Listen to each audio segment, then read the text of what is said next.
මේ ශ්‍රී ලංකා ගුවන් විදුලි සංස්ථාවයි ජාතියේ සංවේදකයා විශ්වාසය සමග පෙරට.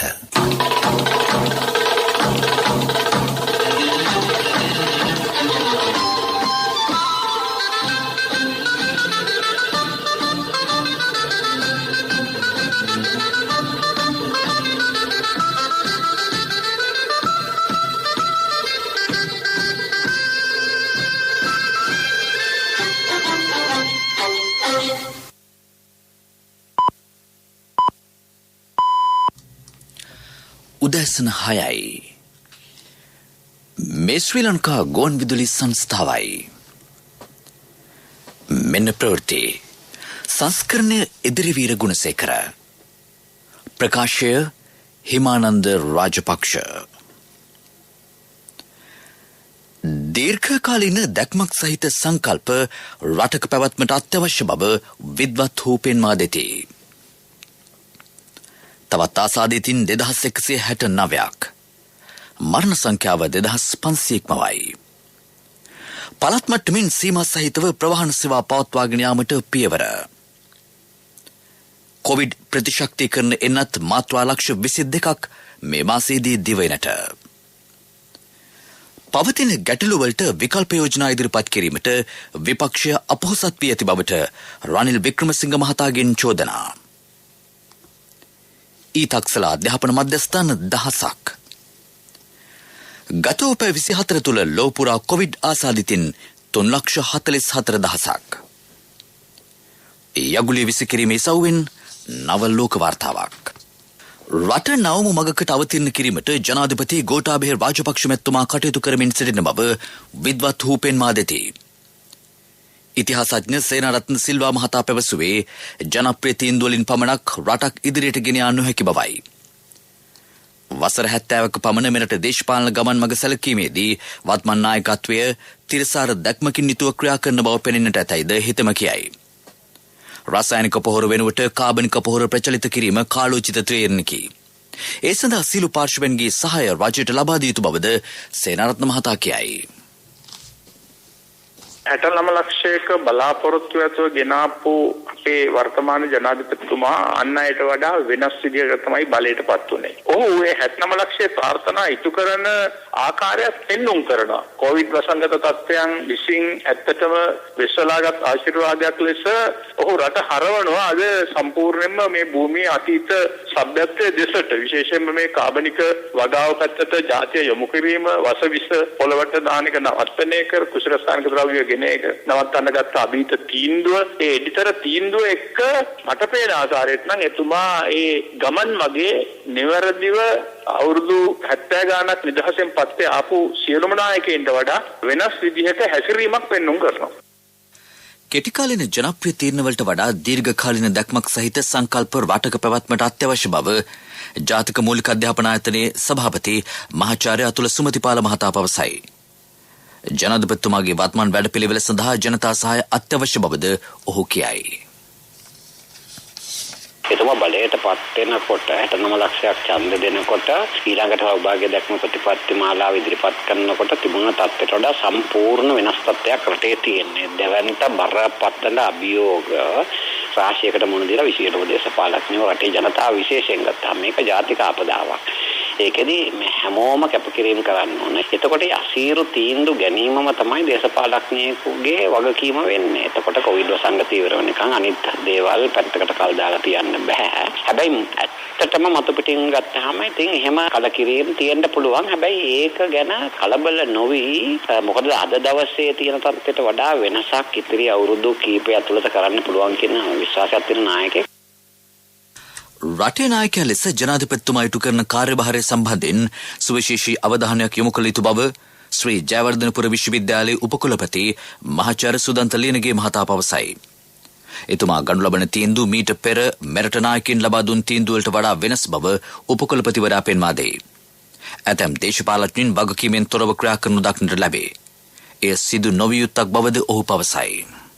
එතුමා සාම්ප්‍රදායික දේශපාලඥයෙක් නෙමෙයි. ඒ නිසා අපි මේ අවුරුදු 948න් පස්සේ අපිට විවිධ දේශපාලඥයෝ තමයි අපේ රටේ අගමැති වුණේ. ඒත් එක්කම ජනාධිපති වුණේ. අපි බොහොමයක් දෙනට ඉතින් මෑත කාලයේ තියෙන අත්දැකීම් තමයි තියෙන්නේ. ඒ නිසා එතුමා ක්‍රියාත්මක ආකාරය සම්බන්ධයෙන් සමහර අවස්ථාවලදී ගොඩක් අයට ඒකේ අවසාන ප්‍රතිඵලය එතුමා දකින විදිහට පෙනෙන්නේ නැති බවක් තමයි අපිට පේන්නේ. ඒ නිසා අර සාම්ප්‍රදායික දේශපාලකයන් ක්‍රියාත්මක වෙන ආකාරය එතුමා ක්‍රියාත්මක නොවන නිසා සමහරක් වෙලාවට යම් අයට යම් කුතුහලයක් තියෙන්න පුළුවන්. නමුත් එතුමාගේ මේ මෑත කාලේදී වසරකට එකහමාරකට වගේ වැඩි කාලයක් තුලදී අපි දකින දේ තමයි එතුමා අදිෂ්ඨානශීලීව තමයි යම්කිසි කාර්යයකට යෙදෙන්නේ. ඊළඟ කාරණේ තමයි එතුමා ස්වයං තමන් විසින්ම අපිට යම්කිසි ගැටලුවක් නිර්මාණය වුණාම ඒ ගැටලුව සඳහා විසඳුම් සෙවීමේදී විශේෂයෙන්ම මේ අපි ඉංග්‍රීසියෙන් කියන ක්‍රිටිකල් තින්කින් ඒ කියන්නේ තාමත්ම ඒ ප්‍රශ්නය දිහා ගැඹුරින් දත්ත සහිතව තමයි එතුමාම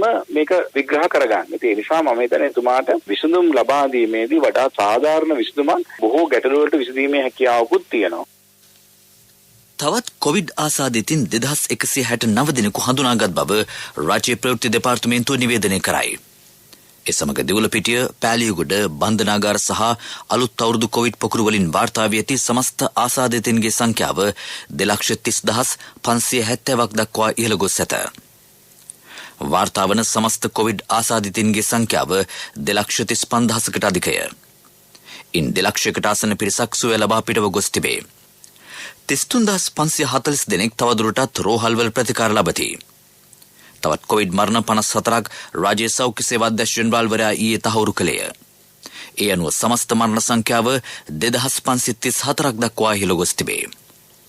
මේ අතර හෙට දිනේදී සංචරණ සීමා ඉවත් කළද ජනතාව සෞඛ්‍ය මාර්ගෝපදේශ අනුව කටයුතු කිරීම අත්‍යවශ්‍ය බව කොවිඩ්-19 පැතිරීම වැළැක්වීමේ ජාතික ක්‍රියාන්විත මධ්‍යස්ථානයේ ප්‍රධානී යුද හමුදාපති ජෙනරාල් ශවින්ද්‍ර සිල්වා මහතා සඳහන් කරයි.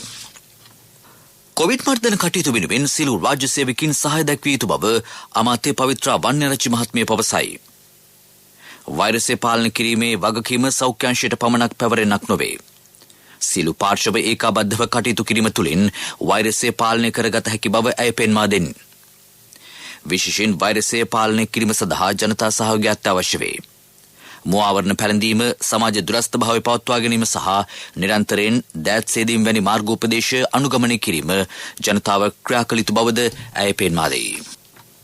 සංචලන සීමා ඉවත් කිරීමෙන් පසු පළාත් මට්ටමින් ප්‍රවාහන සේවා පවත්වාගෙන යාමට සැලසුම් කර ඇතැයි රාජ්‍ය අමාත්‍ය දිලුම් අමුණුගම මහතා සඳහන් කරයි.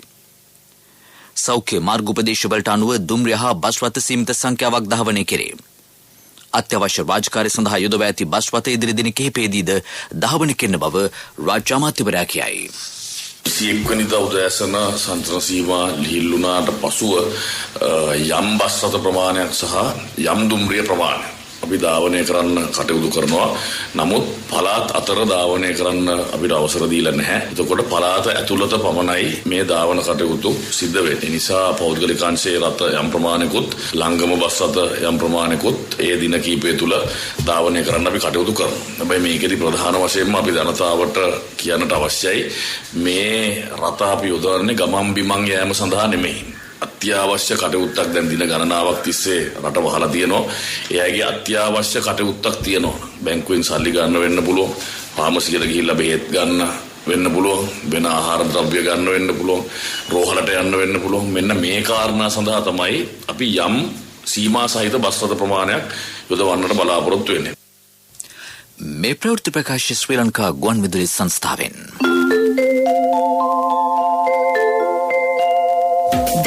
HDFC බැංකුවෙන් EPF ණය තොරතුරු හා සේවාවන් SMS එකකින්.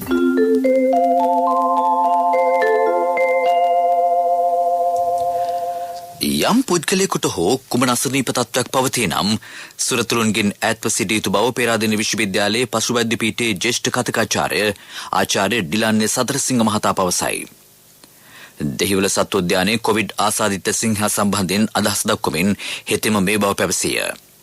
එම සිංහගේ ආශ්‍රිතයන් සම්බන්ධව වැඩිදුර පරීක්ෂණ සිදු කරන බව සතරසිංහ මහතා වැඩිදුරටත් කියයි. ඉදිරි මාසය තුල කොවිඩ් ප්‍රතිශක්තිකරණයෙන්ත් මාත්‍රා ලක්ෂ 52ක් මෙරටට ආනයනය කරන බව රාජ්‍ය කියයි. මාත්‍රා ලක්ෂ 22ක් මේ මාසය තුල ගෙන්වීමට නියමිතයි.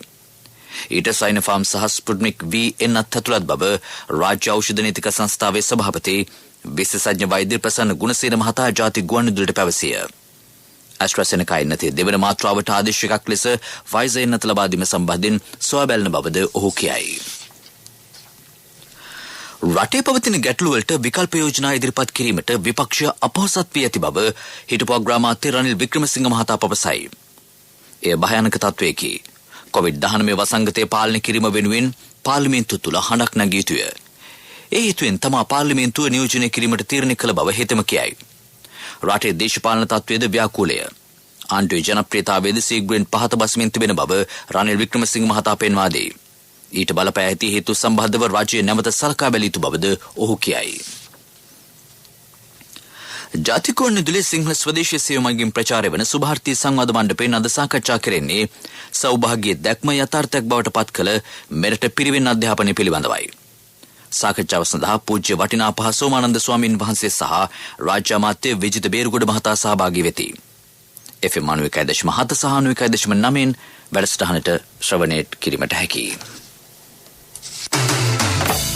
දැන් HDFC බැංකුවෙන් EPF ණයතොරතුරු හා සේවාවන් SMS එකකින් රාජ්‍ය හා පෞද්ගලිකංශයේ රැකියාවේ නියුතු ඔබ කොහේ සිටියත් EPF ණයතොරතුරු හා සේවාවන් ලබා ගැනීම සඳහා කළ යුත්තේ EPF හිස්තැනක් නම හා ප්‍රදේශය සඳහන් කර 071 SMS එකක් එවීම පමණයි. HDFC බැංකුව ඔබ අප සුරකින්න බැංකුව. ප්‍රමුඛ පුවත ඔබ වෙත ගෙනෙන්නේ සෑම ගෙදරකම සිටිය යුතු වෙද මහත්මයා සිද්ධාලේප. දශක 6කට අධික කාලයක් රසායනික පොහොර භාවිතා කිරීම තුළින් ජනතාවගේ සෞඛ්‍ය පිරිහීමට ලක්ව ඇති බව රාජ්‍ය වෛද්‍ය නිලධාරීන්ගේ සංගමේ සභාපති විශේෂඥ වෛද්‍ය අනුරුද්ධ පාදනී මහතා පවසයි. මේ තත්ත්වයේ මත පසට හිත ඇති සත්ව කොට්ටාශද විනාශ වී ඇත. ජල දූෂණයද සිදුව ඇත. විගණකාධිපති වාර්තාවට අනුව ඉකුත් කාලය තුල මෙරටට ගෙන්වා ඇති විෂද්‍රව්‍ය සංඛ්‍යාව 200කට අධිකය. එම තත්ත්වය තුල කාබනික පොහොර ප්‍රචලිත කිරීම කඩිනමින් සිදු කළ යුතු බව හෙතෙම පෙන්වා දෙයි. මේ කියන හරිත විප්ලවය ඇවිල්ලා අවුරුදු 60ක් ගිහිල්ලා අද ගොවියා පෝසත්ද නැද්ද කියන දන්නවා. ගොවියා අන්ත දුප්පත්. අභිමානයෙන්ට ගොවියා අද වකුගඩු රෝගයෙන් පෙළෙනවා. දැනට වකුගඩු රෝගීන් 1,50,000ක් ඉන්නවා අනුරාධපුරයේ විතර. ඒකෙන් වකුගඩුවක් බද්ධ කරේ නැත්තම් ඉදිරි අවුරුදු 2-3 තිස්සේ මේ අය 30,000ක් ඉන්නවා. එතකොට ඒක නිසා දැන් තියෙන තත්ත්වයේ තුල අපි ඔප්පු කරලා පෙන්නනවා ඔබට ෆුඩ් සිකියුරිටි එකකුත් නැහැ, ෆුඩ් සේෆ්ටි එකකුත් නැහැ, දෙකම නැහැ. ඒක මේ කට්ටිය කතා කරන කට්ටිය මේ කෑල්ල වහලා කතා කරන්නේ. එයාලා කතා කරන්නේ දැන් ඇත්තටම සමෘද්ධිමත්ම යුගයක් තියෙනවා. ඒක නැතිකරන්න මේ ගැසට් පත්‍රයක් ආවා හා සමානව සලකන්නේ කතාව වැරදි. ඊළඟට වැදගත්ම කාරණේ ජනාධිපතිතුමනි මේ කියන කෘෂි රසායන ලංකාවට ගෙන්නලා අර වකුගඩු රෝගයෙන් ආය මැරෙනකොට කවුද වග කියන්නේ? කිසිදු කෙනෙක් ඒකේ වගකීම ගන්නෙ නැහැ. ප්‍රමුඛ පුවත ඔබ වෙතගෙන ආවේ සෑම ගෙදරකම සිටිය යුතු වෙද මහත්මයා සිද්ධාලේප. සත්‍යේ හඬ අවධානය පිණිසයි. අන්තර්ජාල පහසුකම් නොමැතිවීම හේතුවෙන් ප්‍රදේශ රැසක පාසල් දරුවෝ අපහසුතාවයට පත්ව සිටිති. පවතින COVID-19 වසංගත තත්ත්වයේ හේතුවෙන් බොහෝ පාසල් මාර්ගගත අධ්‍යාපන ක්‍රමවේදයට යොමු වී සිටී. ඒත් ග්‍රාමීය ප්‍රදේශ රැසක පවතින දුරකථන මාර්ග අවහිරතා හේතුවෙන් මාර්ගගත අධ්‍යාපන කටයුතු සඳහා බාධා එල්ල වී තිබේ. මොන්රාගල, හම්බන්තොට, වවුනියාව, මුලතිව් සහ බදුලැන් දිස්ත්‍රික්කවල ප්‍රදේශ රැසක පාසල් දරුවෝ මෙම තත්ත්වෙන් පීඩා විඳිති. පහවසර ශිෂ්‍යත්ව විභාගයට සහ අපොස උසස් පෙළ විභාගයට මුහුණ දීමේදී ඔවුන් ගැටලු රැසකට මුහුණ දී ඇත. පවතින මෙම ගැටලුව විසඳීම සඳහා කඩිනමින් ක්‍රියා කළ යුතු කරන ලෙස ඔහු බලධාරීන්ගෙන් ඉල්ලා සිටිති. අධ්‍යාපන අමාත්‍යතුමනි, මේ ඔබේ අවධානයටයි. ලෝක ප්‍රවෘත්ති. ගතෝපය 24 තුළ ලෝපුරා කොවිඩ් ආසාදිතින් 3,44,086ක් වාර්තා වී තිබේ. වැඩිම ආසාදිතින් සංඛ්‍යාවක් බ්‍රසීලෙන් වාර්තා වන අතර ඒ 81,574ක් ලෙස සටහන් වෙයි. ඉන්දියාවෙන් ආසාදිතින් 58,588ක්ද, රුසියාවෙන් ආසාදිතින් 17,906ක්ද, කොලොම්බියාවෙන් ආසාදිතින් 28,734ක්ද වාර්තා වේ. එම කාලය තුළ ලෝපුරා සිදුව ඇති කොවිඩ් ආසාදිත මරණ සංඛ්‍යාව 7,395කි. වැඩි මරණ සංඛ්‍යාවක් බ්‍රසීලෙන් වාර්තා වී ඇත. එය 2179ක් ලෙස සටහන් වෙයි. එරට සිදුව ඇති සමස්ත මරණ සංඛ්‍යාව 5,88,000කි. බ්‍රසීලයේ තුල ශීඝ්‍ර කොවිඩ් ව්‍යාප්තියක් පවතින බව ලෝක සෞඛ්‍ය සංවිධානය පවසයි. තත්ත්වය පාලනය කිරීම සඳහා පවතින රාජ්‍ය අසමත් ඇති බවට චෝදනා කරමින් බ්‍රසීලයේ නගරාශ්‍රිතව විරෝධතා ව්‍යාපාරද පැවැත්වේ. සමස්තයක් ලෙස සැලකීමේදී ලෝපුරා වාර්තා වී ඇති කොවිඩ් ආසාදිත මරණ සංඛ්‍යාව 38,74,518ක් දක්වා ඉහළ ගොස් ඇත.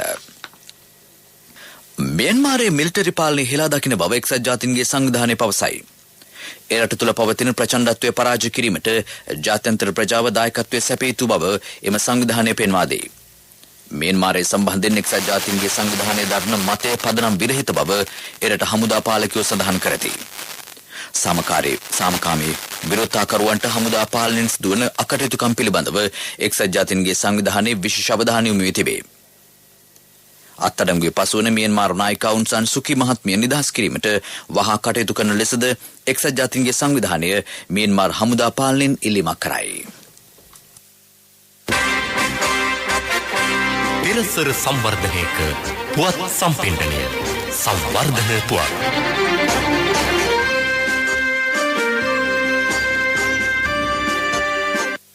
ඊතක්සල අධ්‍යාපන මධ්‍යස්ථාන 1000ක් පිහිටුවයි.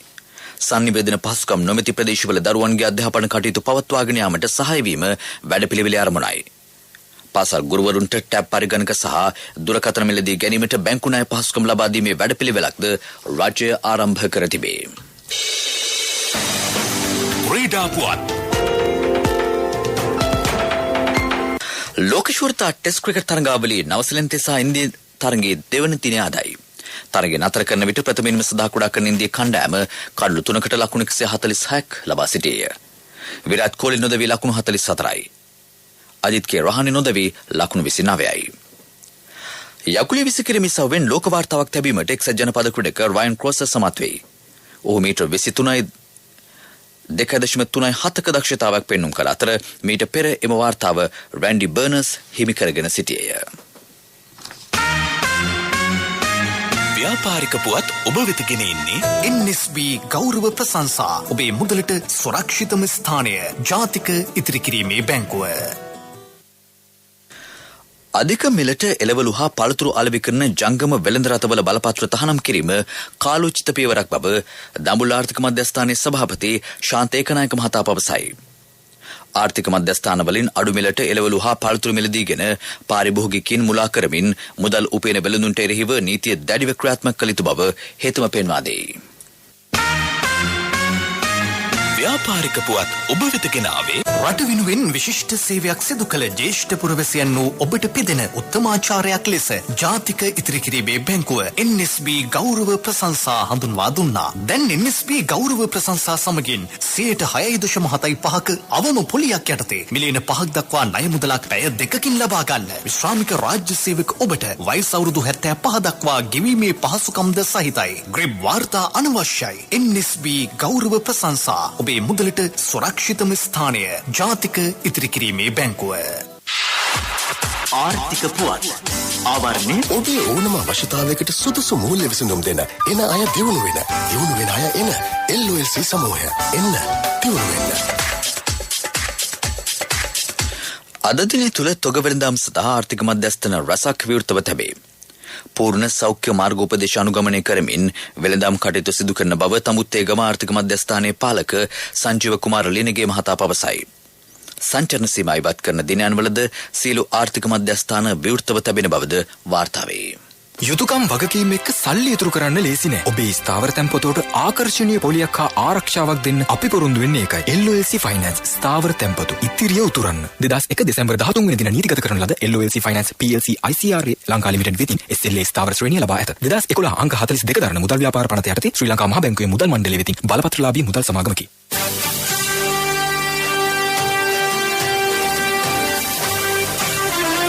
කාලගුණ වාර්තාව ඔබ වෙත ගෙන එන්නේ සයුරු දීවර කාලගුණ තොරතුරු සේවාව.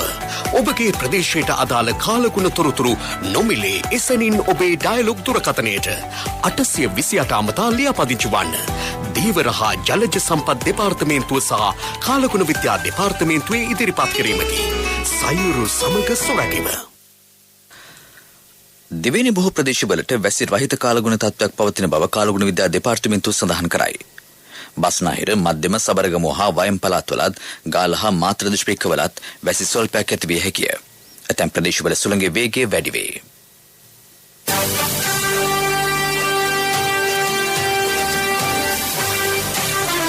කාලගුණ වාර්තාව ඔබ වෙත ගෙන ආවේ සයුරු දීවර කාලගුණ තොරතුරු සේවාව. ඔබගේ ප්‍රදේශයට අදාළ කාලගුණ තොරතුරු නොමිලේ එසැනින් ඔබේ ඩයලොග් දුරකථනයට 828 අමතා ලියාපදිංචි වන්න. දීවර හා ජලජ සම්පත් දෙපාර්තමේන්තුව සහ කාලගුණ විද්‍යා දෙපාර්තමේන්තුවේ ඉදිරිපත් කිරීමකි. සයුරු සමග සොරැකීම. ප්‍රත්‍යවසන් කිරීමට යාල සිරස්තල. දීර්ඝකාලීන දැක්මක් සහිත සංකල්ප වාටක පැවැත්මට අත්‍යවශ්‍ය බව විද්වත්හු පෙන්වා දෙති. තවත් ආසාදිතින් 2169ක්. මරණ සංඛ්‍යාව 2500ක් පමණයි.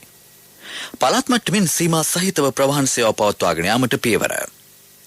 කොවිඩ් ප්‍රතිශක්තිකරණය එන්නත් මාත්‍රා ලක්ෂ 22ක් මේ මාසයේදී දිවයිනට. පවතින ගැටලු වලට විකල්ප යෝජනා ඉදිරිපත් කිරීමට විපක්ෂය අපොහසත් වී ඇති බවට රනිල් වික්‍රමසිංහ මහතාගෙන් චෝදනා. ඊතක්සල අධ්‍යාපන මධ්‍යස්ථාන 1000ක්.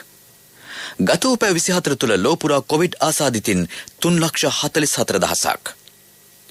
යගුලි විසිකිරීමේ සවුවෙන් නව ලෝක වාර්තාවක්. අපගේ මෙම් ප්‍රවෘත්ති ප්‍රකාශයට www.slbc.lk වෙබ් අඩවියෙන්ද ඔබට සවන් දිය හැකිය.